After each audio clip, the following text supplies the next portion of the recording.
So once again, ladies and gentlemen, President Trump decided to express his wishes on the Iran negotiations on social media, writing this on his True Social page.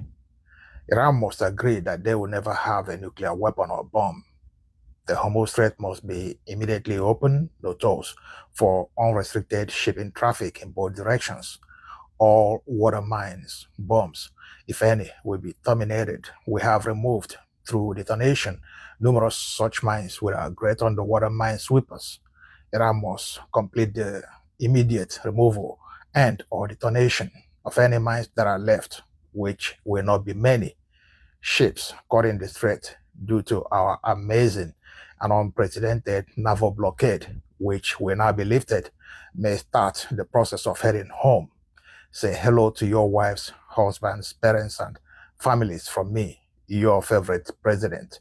The enriched material, sometimes referred to as nuclear dust, which is buried deep underground with virtually collapsed mountains caused by our powerful B-2 bomber attack 11 months ago, sitting on top of it, will be unearthed by the United States, which it is agreed is the only country, along with China, with the mechanical capability of doing so, in close coordination and conjunction with the Islamic Republic of Iran plus the International Atomic Energy Agency, and destroyed. No money will be exchanged until further notice. Other items of far less importance have been agreed to. I will be meeting in the Situation Room to make a final determination. Thank you for your attention to this matter, President Donald J. Trump. Well, that was a very well-articulated wish list, if only wishes were horses, because the ones who actually control the situation on the ground came out immediately after to put the records straight. The Iranians released a statement through the Iranian Foreign Affairs Ministry, giving the actual terms of the agreement as follows. One, $12 billion will be immediately paid to Tehran from frozen assets abroad. Two, issues related to sanctions and the nuclear program will be discussed only after a ceasefire in Lebanon and the unfreezing of some foreign assets.